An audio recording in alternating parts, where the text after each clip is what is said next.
संथाली भाषा, ओल चिकी लिपि और संस्कृति के संरक्षक श्री चरण हेम्ब्रम, पद्मश्री 2026।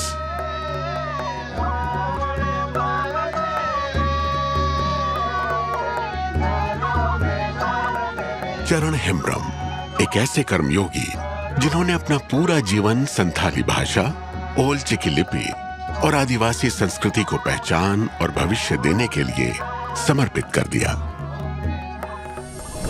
बचपन में ही भाग्य ने पिता का साया छीन लिया।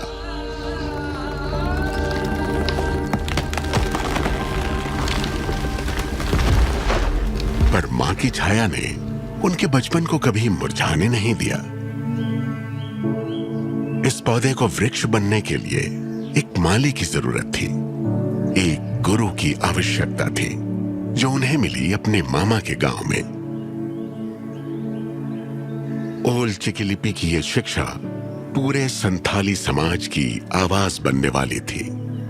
वक्त बीता, 10वीं की पढ़ाई पूरी की, ITI का कोर्स किया, एक साधारण सी नौकरी की तलाश थी। लेकिन जीवन ने एक असाधारण मोड़ ले लिया। ट्रेन के एक सफर में सारे सर्टिफिकेट खो गए। हताश, निराश, एक बार फिर पहुंचे गुरु के पास। ये हादसा नहीं, भाग्य का संकेत है बेटा। संथाली रास्ता नहीं, मंजिल है। गुरु के इस वाक्य को व्याकरण और संथाली के विस्तार को जीवन का लक्ष्य बनाकर चल पड़े एक ऐसे सफर पर जिसका हर कदम संथाली भाषा और संस्कृति को समर्पित था। टीचर ट्रेनिंग ली और शुरू हुआ संथाली पढ़ाने का सफर। गांव में, स्कूलों में, आसरा में और कभी पेड़ों के नीचे। मुश्किलें थी, पर वे रुके नहीं। एक के बाद एक सैकड़ों आसरा केंद्र बने। हजारों बच्चों को मिली संथाली की शिक्षा और संथाली को मिला एक नया जीवन। अपने इन्हीं प्रयत्नों के बल पर वे संथाली सचिव के रूप में नियुक्त हुए, जहां उन्होंने संस्थानों को जोड़ा और आसराओं को मान्यता भी दिलाई।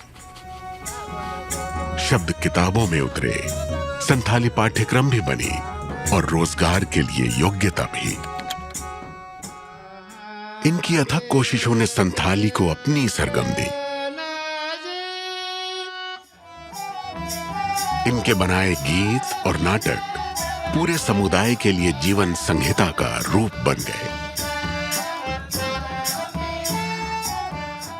जब हम अपनी भाषा को जीवित रखते हैं, तो भाषा हमारे अस्तित्व को जीवित रखती है।